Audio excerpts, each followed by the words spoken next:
For joining us this evening. We're delighted to have you with us. My name is Craig Christensen. I'm the Executive Director of Conserve Utah Valley, and it's my pleasure to kick us off this evening. Welcome to the Conserve Utah Valley Street Rep training. Tonight we're going to talk a little bit about who Conserve Utah Valley is. We're going to talk a little bit about the mission we see, the task ahead of us. We're also going to hear from a few of our committee chairs who are going to give a little bit of information and hopefully give you a much better idea of what's involved in terms of getting involved as a street rep with Conserve Utah Valley. Just quickly, a little bit of history. The founders of the Rock Canyon Preservation Alliance, and also some of us who have been working in the foothills to help enact the foothill preservation overlay for Provo City, got together after Bridal Veil Falls went up for sale.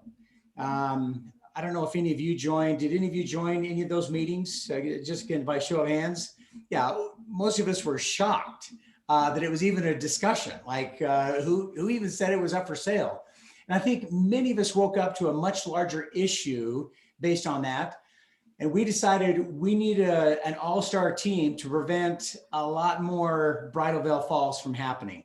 Here's the challenge with the Bridal Veil Falls. We were fortunate that we were actually able to hear the meetings and be a part of the public outcry. Many times that's not the case. And you find out after the deed is recorded that something got sold. So the way that you prevent that is by having basically meeting a brand new need. I mean, as cities grow and expand. And of course, Utah Valley is going to about double in size over the next 25 years. You need a much longer term perspective. Right now, our city's long-term plan is a 2030 plan. And yes, you heard that right, 2030. So long-term planning is like, 9 years out. Why not a 2130 plan? So we are absolutely for development. We are absolutely believe that development needs to happen. It blesses all of our lives. We want to prevent overdevelopment. Putting a 3-story concrete building on the top of Bridal Veil Falls that's accessible by a helipad and a cable car seems like we might be overdeveloping what God created in the first place. So we're all for development, and we want to make sure that we're careful about overdevelopment. We believe this also is a unifying issue. We're non-political. We're not Democrat or Republican. We don't get involved in politics. We get involved in bringing people together in a common cause. And the common cause is to save land and water, access to the trails that we all love, camping, the canyons, access to the water, to the waters, the rivers, the streams, to Utah Lake. And so that's our common unifying cause. And we believe engagements, as we engage with policymakers, politicians, we think our engagement with them should be kind. We think it should be focused, and we think it should be driven to protect land and water. It's interesting that our pioneer ancestors understood the value of planning. I mean, go to the founding of Salt Lake City, sustainability, open space, farmland, even a really fresh numbering system. For the streets. But what's happened since then? It seems like, this whole idea of planning gets kicked to the concrete curb. So we want to make sure that there's a voice, a common voice, so that when things like Bridal Veil Falls come up, that we have a say in those important things. So here's what we know. We're here for the long run. This is not a one and done. Our task isn't going to be done in the next 6 months. This will go on for decades. We also need a grassroots organization. That's why we're talking to each of you as street reps. A street rep, we're going to have Susan tell us a little bit about street reps here in just a moment, but it's basically people who are willing to talk to their neighbors who care. Don't talk to the ornery ones who don't care. Talk to the ones who actually give a rip, who actually care about the things that are so precious to many of us. And so we'll talk a little bit about this grassroots organization. And we hope that what you'll feel is the same thing we do in terms of the value that we feel and access to trails and lands and canyons, the preservation of watersheds, our farmlands, our open spaces. We're hoping that you'll share the feeling that we have. And of course, the action we hope you'll take is to get involved with us, to stay educated about what's going on, and to be available to help us be a voice for what needs to be spoken up for. Now, to talk a little bit about what we're focused on, I'd like to turn a few minutes over to Kay. Kay is the chairperson of our projects group, and so she oversees all of the things that we get involved in. Kay, do you mind just giving a quick overview of some of the things that we're involved in? Sure. He mentioned Bridalveil Falls. We're still kind of following what's going on with Bridalveil Falls. Our goal is to not have a bunch of projects. We don't want to have 10 or 12 or, you know, so many that it's unmanageable. So we're careful about what we choose to work on. Right now we're working on South Fork Canyon, and that's a beautiful area with a lot of hiking and just so many recreation possibilities. So we're working to preserve that area. We hiked with Mayor Kaufusi a few weeks ago up there. She loves it. She loves the trailheads, and she's with us in this. It's just kind of a slow process with the city, but we're being patient. And then for Earth Day, we have a whole project set up for Slate Canyon, and it's a wonderful project that one of our board members is spearheading, Christina Davis, and she's just fabulous and has so many things. There's so many people that want to join in that we actually bumped the activities out 4 months. So there's like 4 months worth of activities. Slate Canyon's kind of an area that's been neglected, and it's a treasure, and it's been just abused. And Provo City's looking at us trying to come together with them to help them, you know, clean it up, make it nice, make it a treasure again, get it so that people love to go there instead of being disgusted by going there with all the graffiti and everything. So but we have our ears to the ground. We're listening for other projects. People are sending us ideas and saying, you know, are you keeping an eye on this and that? And we do. So we, you know, from Utah Lake all over the valley and up into the canyons, we're keeping an eye on these treasures that we just don't want to lose. And we don't want to wake up one morning and find, you know, 4-story condominiums on them. So there you go. Great. Thank you so much, Kay. So those types of projects are the kinds we're starting to get involved in. Most of them center around Provo for the time being, because that's where most of us live, and we're getting started.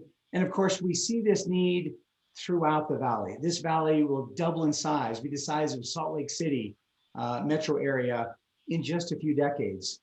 And so we think some foresight now will prevent ripping out concrete in the future, and ripping out concrete just doesn't happen. As Salt Lake City, as they used to be a valley of cities, now it's just kind of a metroplex. They're finding it's very difficult to claw out those open spaces and make them available. So with some foresight, we can help to manage that. So one of the things that is needed is a grassroots organization that can help us speak up and voice the concerns that we have about conservation, about land and water. Susan, do you mind just sharing with us, with the group, a little bit about what street reps are and why they're critical? Oh, yes, thank you. So I'm over the volunteer committee, and I'm working with Marilyn Morgan, who's specifically over the street reps. And we're excited about this role because it means that you get to play an active part in Conserve Utah Valley, and a necessary part. I was driving with a friend on Canyon Road today who had served an LDS mission and was gone for the last 18 months. And I was telling her about the development that was coming in on Canyon Road, and 460 homes and units were going in, and why, they were going to widen Canyon Road, and just how hard we worked on that. And it kind of drew us into this situation that's happening in Utah Valley.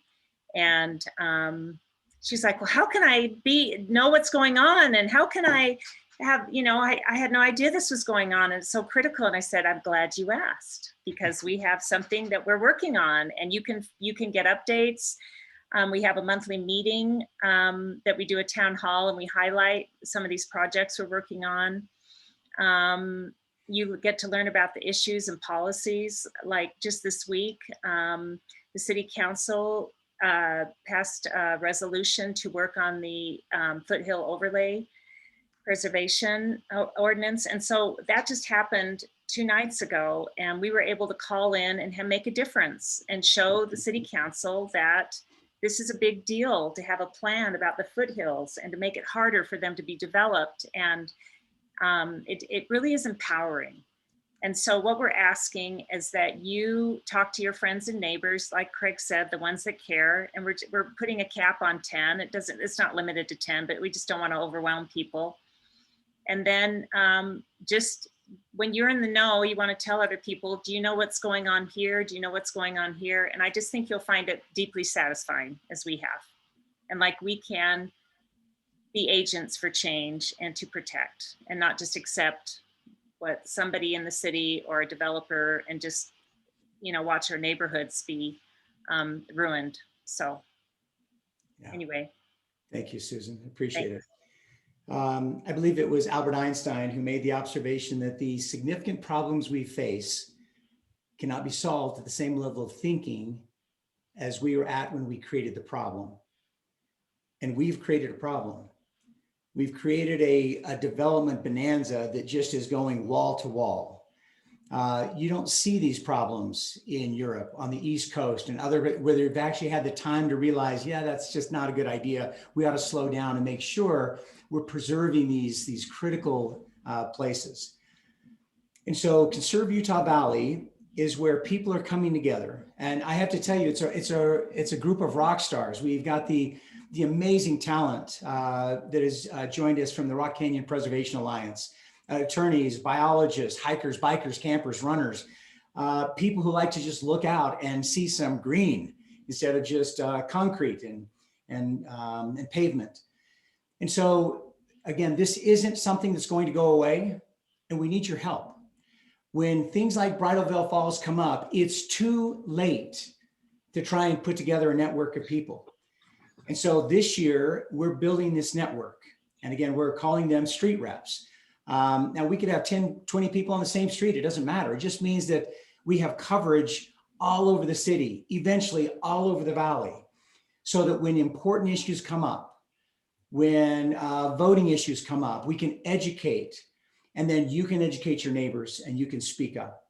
So the whole purpose is to encourage people to speak up and to take part in preserving this wonderful asset and wonderful assets and environment that we are so lucky to enjoy. I was talking to a friend that lives on the East Coast.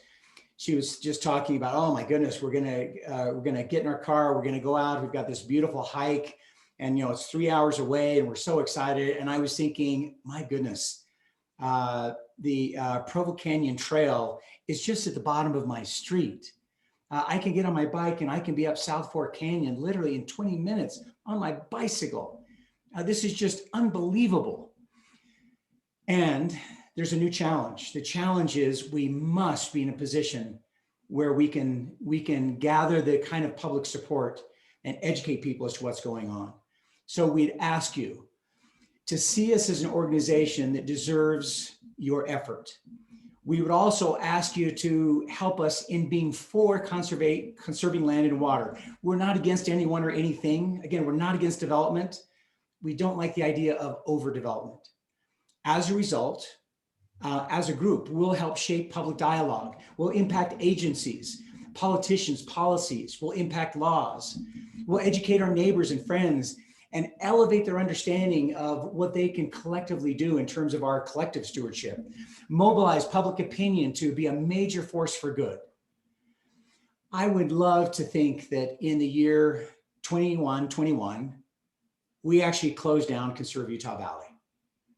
I see us being in a place where we can do this because we've actually transferred into the collective consciousness of our neighbors, that they too see the sacred responsibility to conserve land and water, that we don't need a special group because everyone is thinking like that. We're not there today. We really do need your help. And we need you to help us find other like-minded people who also can be a help. So today we're only beginning that journey. In 100 years, I hope we close things down and have a big party. I won't be there, but maybe some of you will still be here because you're so fit and healthy. But just love the idea that today we're beginning that journey. This is new. We're small in numbers. And I guarantee you, we will be more tomorrow. And we will be unstoppable the next day. So please help us find other street reps. Talk to your neighbors who care. Please go to our website, learn more about what we're working on, what we've done. Let's create new solutions to potential tidal wave of overdevelopment that is coming our way. Our hope is that you'll consider joining us in this worthy cause. Again, as a group of volunteers like you, we're just regular neighbors who woke up. And we're hoping that you can help us wake up other neighbors as well. And as we do, we're going to do some amazing things together. So thank you for joining us. We're just delighted that you would be interested in helping us and participating with us. Let me also open it up to any Q&A that might be helpful. And I'm afraid that I may have hit a setting that turned everyone off. Are you able to unmute yourself, or did I do something galactically hideous? You can't unhook yours. You can't. Well, yeah, I think I must have hit the wrong setting. See, this is the beauty of beginning this journey together. We learn how to use technology. We're learning a lot of things, and one of them is how to use Zoom. My apologies for doing that. Feel free. You just made it happen. Oh. Well, there you are. Okay. I'm Lance, so you can. excited about this. I can't wait. Oh, well, thank you, Jennifer. I appreciate it. And Lance, you're not able to. You could make him a co-host. But let's do that. Talk.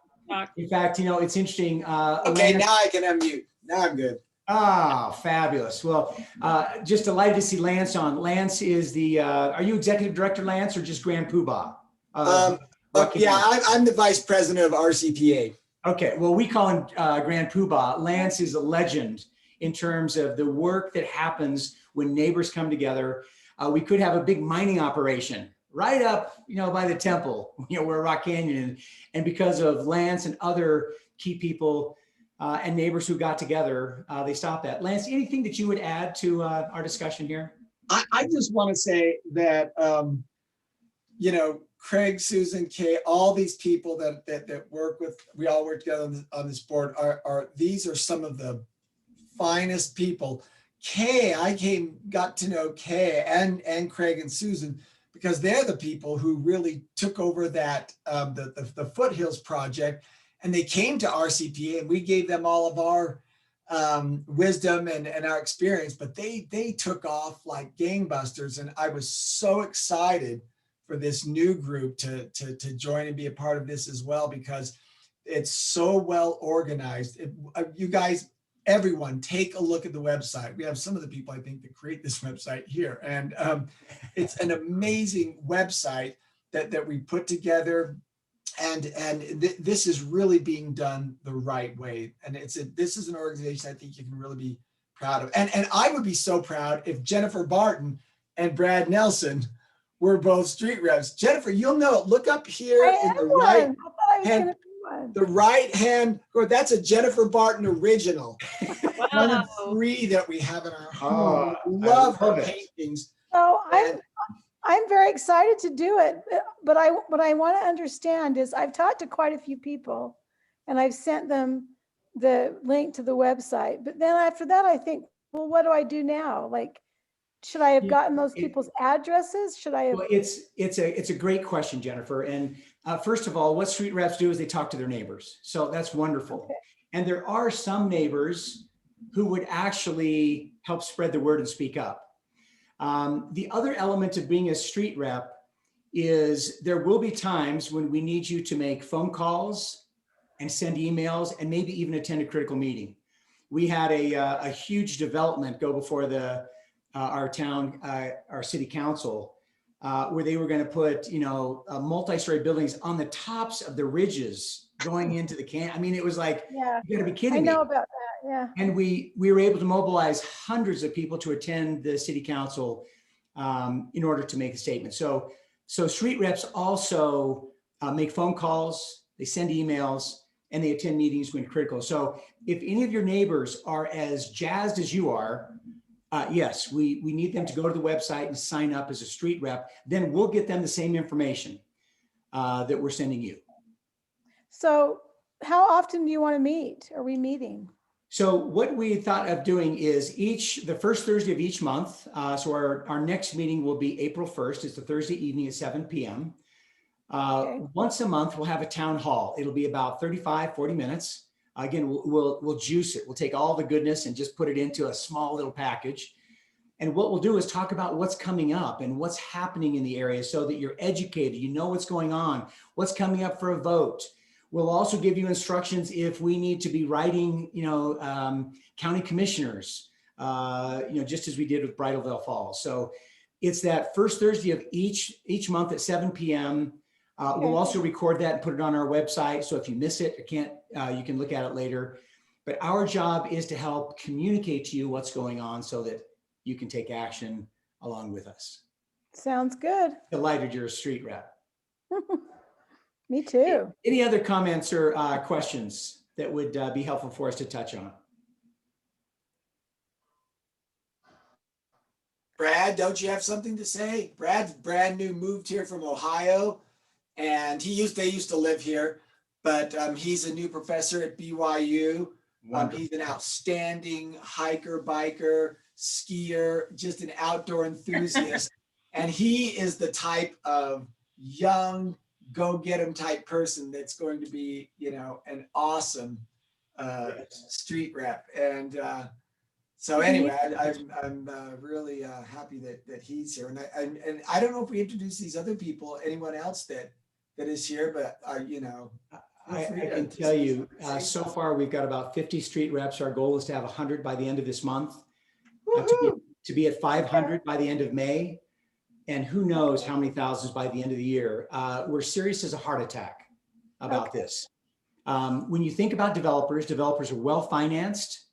They're well-positioned in terms of relationships in government and with agencies. They're on this 24/7. And think about us as neighbors. It's like we've got jobs, we've got families, we got things we're doing. We're out hiking in the hills. And oftentimes we don't find out about these things until they're headlines, until they're tragedy headlines. Bridalveil Falls was a fluke. The fact that became so public and just so that, that was I don't know if anyone else was there for the 5 hours, but that thing went forever because people were furious.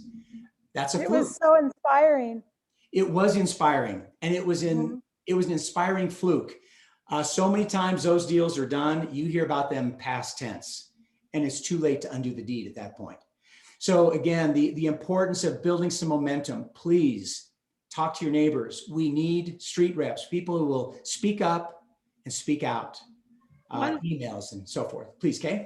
One thing that you might want to know is that we've spent several years developing relationships with Provo City Council, Mayor Kafusi, the county commissioners, the Forest Service reps, anybody who has a say in open land and open space. And we even had a meeting last November where we brought those three groups together. They'd never had a meeting, the Forest Service, the county, and the city. And we asked the mayor to host it, and she did, and it was great. And we got on the same page. And so we're really proactive about nurturing these relationships and keeping them alive and not causing, not being bullies, but, just telling them what we would like, but then asking how can we help, get what we need that's a positive for Provo and for county and for Forest Service. So I also just want to say hi to Carmel Kellerman because she